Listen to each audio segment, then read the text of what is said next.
So vote, audit, observe. Okay, now I voted, as I always do. I observed. I went in and I watched them recount. This year I went to Westport. But I did an audit. How did I miss that one? Okay, so we're the Connecticut Citizen Election Audit. Yeah. And Luther Weeks, head of Connecticut Citizen Election Audit. okay, yeah, and so we say vote, audit, observe. Now, you vote. Yeah. That's the only way you can guarantee your vote will not be counted by not voting. So you vote. Then, in the case of our elections, the state performs a post-election audit. And then, but that would be no use unless the public, people like you, actually observe that audit and we're able to verify what went on in that audit. Our organization also does audits of our own, but our biggest activity is recruiting people to observe our post-election audits and providing independent reports to the public and the legislature on what goes on in those audits. Without people like you, no one but a few officials would know what actually happens in those audits. Could they get away with doing a slipshod job of doing the auditing? Sure.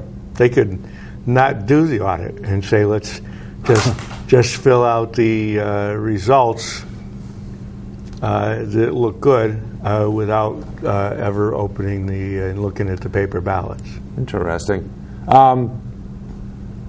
Take us through the steps before we get on to encouraging people to get involved in the obviously the voting part, but also the observing part. Take us through the steps that the registrars in each individual municipality, what their job is, step A to step Z, on their actual audit. What do they do? Okay. So let's start a little before that. The Secretary of State is charged with randomly selecting the voting districts, pretty much the polling places in Connecticut that are going to be audited. So the Secretary does that in public, and we've actually audited that process as well. And actually it's been corrected for the most part after we found huge errors in the process. Then each of the towns that's selected, they might have like a larger town like Bridgeport or Waterbury typically might get 2, 3, 4 different districts or more to be audited. A smaller town, maybe it has one polling place or half a dozen polling places. The odds every once in a while they get one polling place selected for the audit. Okay. Then the registrars need to pick a date and time to publicly perform the audit. They need to recruit people to be there to perform the audit. And what they do is take out the ballots and from the bags, unseal them. And they should count the ballots first. Yep. And then depending on the election, there's usually 1 to 3 different races on the ballot that they need to audit. And they need to count those in one of several different ways. And they do that in ways that are better and ways that are not so good. So they actually start out by making sure that the number of total votes cast in a race matches up with what the tabulator has told them. Now, the only thing we audit is the voting machines in the polling places. So the total votes in a race include hand-counted ballots in the polling place. They include central count absentee ballots. So all we are auditing is the electronic machines count versus the paper ballots that were fed into the machine. But in the first part of that process, it's a good idea to count the ballots first. So if you're missing some ballots or you've got too many, you somehow resolve that issue before you count the votes. How do they know that the containers that have the actual physical, the paper ballots in them, how do they know that those haven't been tampered with somewhere along the way? Okay, I've got to tell you, in Connecticut, that's one of the big holes in the system. We have weak ballot security.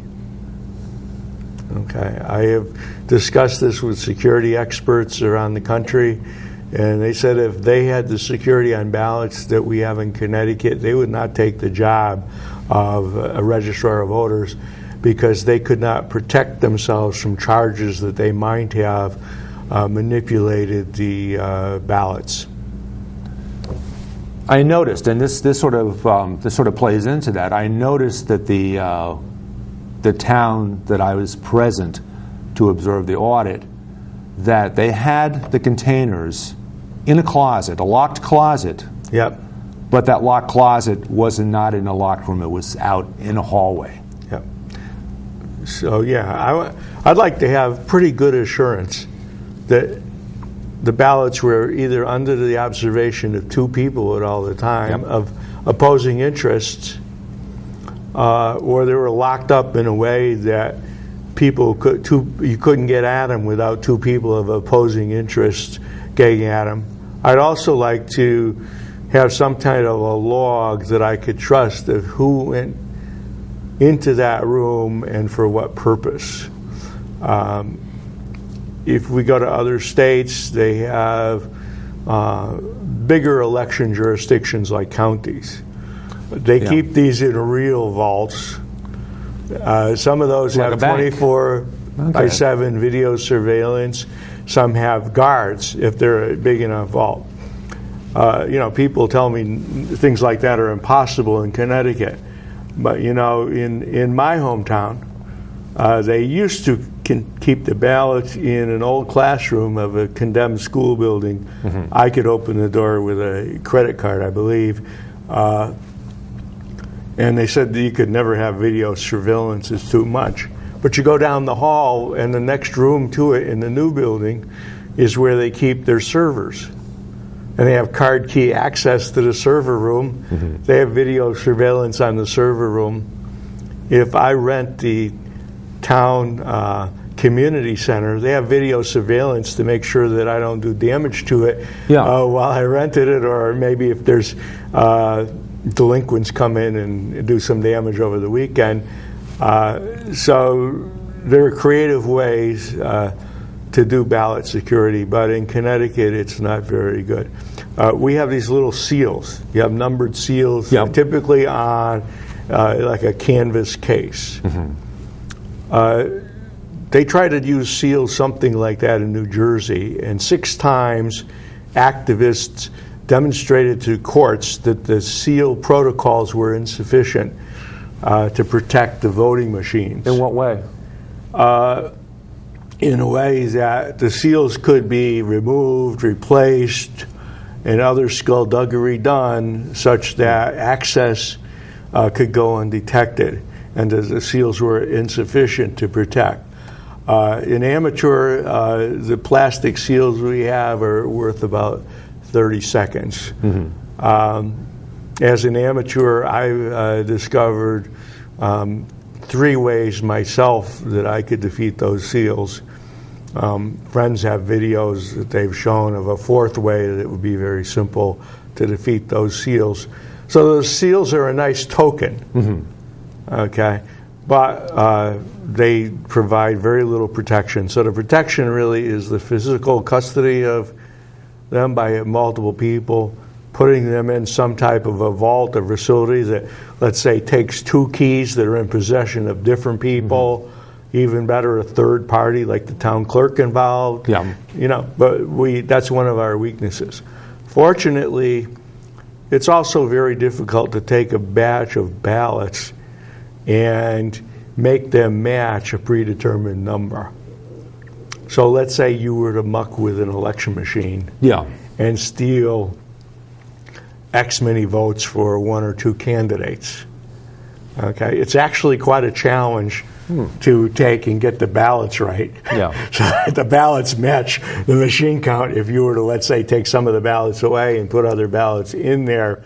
So you'd have to pull the right ones away and replace them with the correctly changed one. So it's not as easy as it sounds.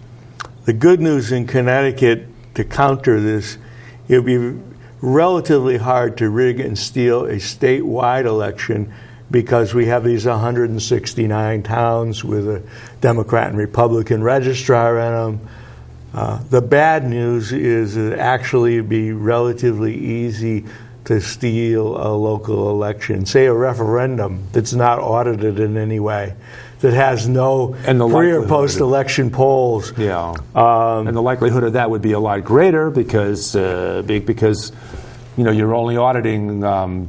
You mentioned 5% of elections, so there's going to be a lot of local referendums that aren't going to be audited or looked at actually anyway. In the case of a referendum, none are audited. None are audited. Are those because they're not held sometimes between on the same date that a wider election or other elections are actually held? Actually, two reasons. Mm-hmm. One is we have a very strange election law system in Connecticut where statewide elections and state elections are controlled by one set of laws, which are generally the same as federal elections. However, local elections, the municipal election when you elect town council, those are partially controlled by state law, but the state has less of a role in those. When it comes to things like referendums, the state has no role in them whatsoever. The state has different role in the presidential primary we just had. It's not a federal election. It's a primary sort of run by the state and sort of run by the two parties. So even the federal government doesn't have, there's sort of, it's a strange set of laws for that are unique. But we don't have any audits of questions on ballots either. In its wisdom, our legislature exempted questions from ever being selected for audit. And a lot of towns have, for instance, my town, Bethel, has the budget referendum, and there's an addendum to the referendum, too high or too low. So people can vote yes or no, but it's only when they vote no that they're going to say too high or too low, but more than likely it's going to be that they're saying no, too high. So those aren't under anyone's jurisdiction as far as except for the towns? Except for the town. Now, I was in a town and assisted a group in a recanvass. Sort of like a recount, but not the kind of good thing you see in Minnesota. And we have a law, that says we do a recanvass if the votes are very close in a race. And that's useful because machines can't tell every vote because people write things on the ballot and they say no this one and yes that one, and or they've got or sometimes on the same ballot they mark more than one candidate for the same thing. Just and sometimes you and I can look at a hand-counted ballot and we can disagree on what it says and that kind of debate it. So that's a good thing. But I learned recently, I went to a town and they had a recanvass of a budget referendum. Is that something they do automatically if there's a certain tolerance? Well, that's the funny thing. There's an automatic recanvass in state elections and local regular municipal elections. However, since the referendum is not covered by state law, they only had a recanvass in this particular town because their local charter has a provision to recanvass referendums that are close. Maybe a 0.5% difference between. That's what it is. And my town, for example, and I assume many others, don't have such a provision. So it's a very twisted set of laws, let's say. So some towns could have, you win or you lose. If it's one vote difference between one candidate and another candidate, or between yes and a no on an issue, they're not necessarily going to recount or recanvass. Right. Now, in the last recent presidential primary, I would bring up two things. I'm not so sure there would have been a recanvass if it would have been close, let's say a little closer between Bernie and Hillary. But I would ask this. There's numbers all over the place where one candidate gets one more and the other candidate gets one less delegate. Yeah. So it's not whether the number was, let's say, 52 to 48. It might be 52 and a half to 47 and a half. Yep. Might cause one more delegate to go one way or another. And that's all. And someone could have won by 20 or 30%. But there's some point where there's a difference in the delegate somebody gets. So, there might be, you don't have a recanvass in that case. As far as I know, it's only if it's close. Yeah. So that's a good reason to have a recanvass even over one vote. It might well be. One vote could swing one delegate. Right, exactly. And it could swing it in, let's say, one district. Connecticut. We're going to get to the reasons why we want you, Luther particularly, and I want you to sign up to help out with this in future recounts, canvasses, audits, because it's definitely going a step beyond voting. Your obligation is obviously to vote, but this is doing. You're just only spending a few extra hours involved in this. It's not a great draw of time on you, but it's interesting and it's very beneficial to our votes being counted properly in our state. So continue. Yeah. So first, I want to thank you, David, for being one of our volunteers. Thank you. You're welcome. So what we do is we ask for citizens to volunteer one day after every election and primary to observe the post-election audit.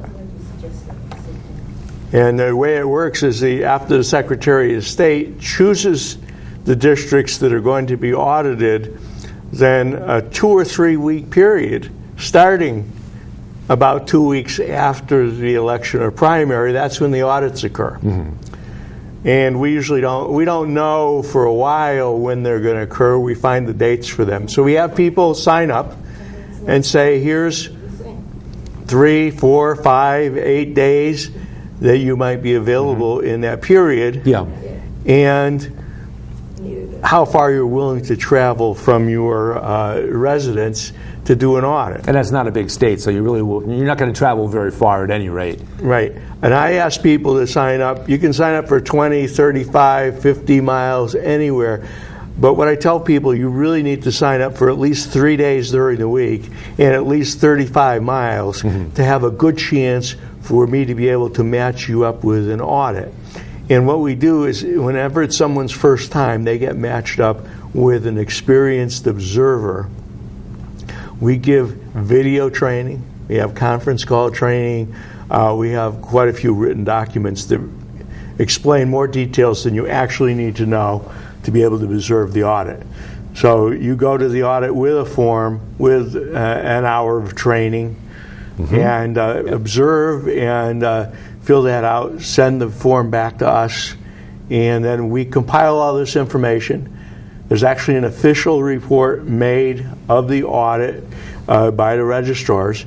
We ask you to collect a copy of that, and we're the only place that displays to the public a copy of that, compiles all that data, and says what the results of the audit are, both from the standpoint of the numbers and from how well the audit was conducted.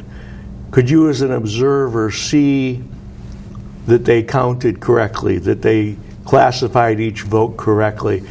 Did they add things up in a very organized way that you could see that they added it up? Right, are they making piles of 10 sometimes, or piles of 25? Sure. Or whether they're going to actually separate the piles, or whether they're just going to do cross-matching of a certain amount.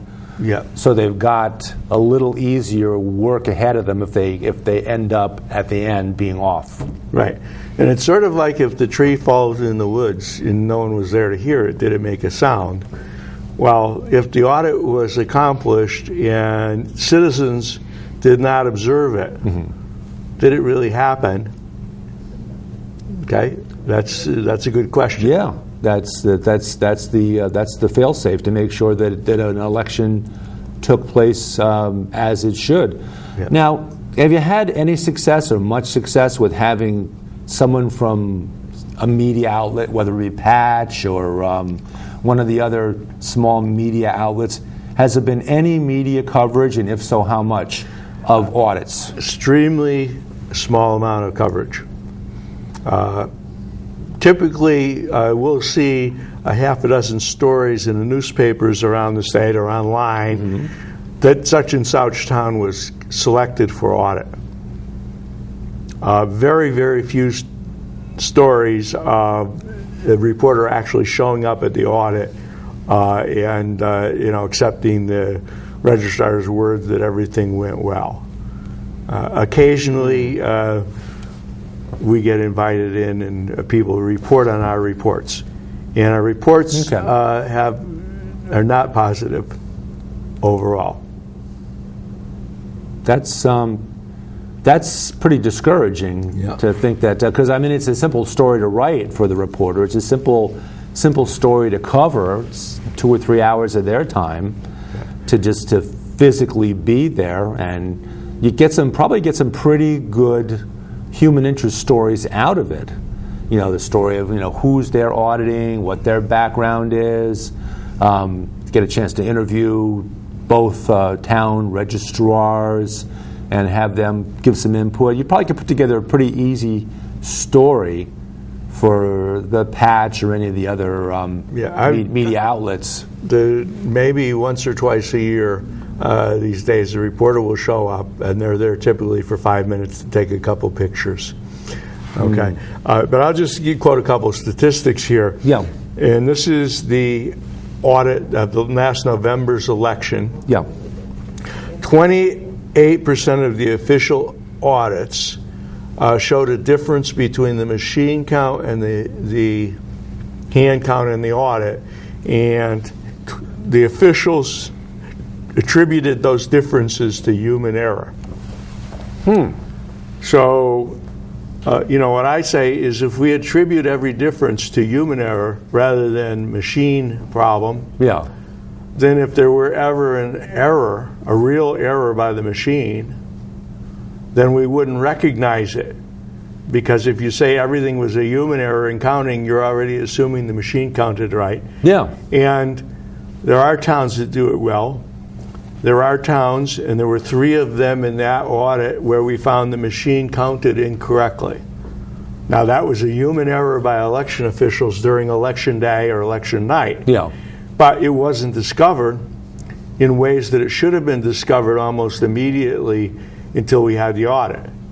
So how many of those others, where they attributed an error to a human error in the audit, are actually some type of error that the machine made during election day? Okay, I remember one example, and I've done audits, I think just practically after all the elections, and it was in Fairfield, and the count, it was the Democratic primary, Obama and Clinton, and after all the counting was done, there was the count was off by 1. And they went back and they opened up the machines, just opened them up and took a look in, and one of the machines had a ballot, and it probably was the last ballot that was put in there. Right. And it was jammed, crumpled up and jammed in the machine. There was their 1. Right. And there's an example of a machine error. And 1 vote might not necessarily count, but it certainly can, as you've pointed out. 1 vote can count. And especially if you multiply that 5% out to 100%, so times 20, so now you're talking potentially 20 of those similar type of mistakes, and 20 can make a difference. Right. The largest errors that we're aware of were like 50 in 151. Yeah. 50 a couple of times, and this was caused by an election official, very tired, makes a mistake and reads the write-in ballots through the machine a second time, So that double counts those ballots, since everything but the write-in votes were counted originally, including the number of ballots. Okay. That actually overturned an election in one town about 3 years ago. That wasn't detected by an audit. And it wouldn't have been because it had to do with absentee ballots, once again, which aren't audited. Yeah. But activists noticed some strange things in the election results, more votes than absentee ballots. Okay.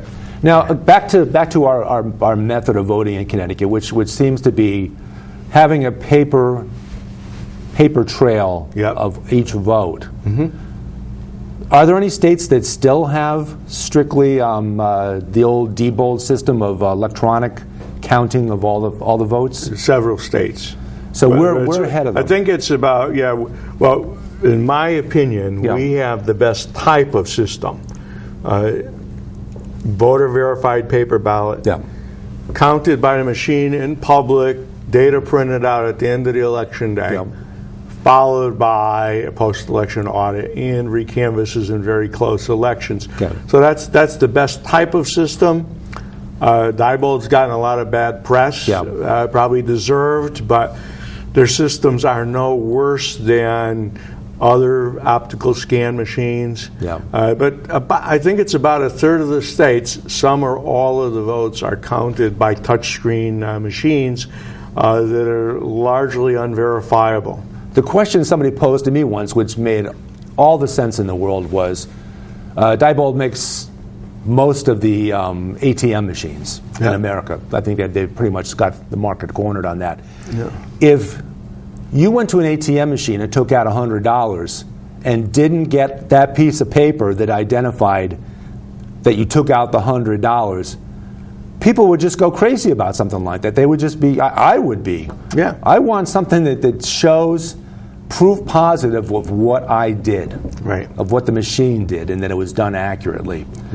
So thankfully we've got that, but we've got our follow-up, our election audits and observations, and I guess if you go to Connecticut Citizen Election Audit Coalition, and I think we've had that up on the screen. ctelectionaudit.org. ctelectionaudit.org. You'll find Luther Weeks, and you can sign up for the next one. Thank you very much. Progressive Soup.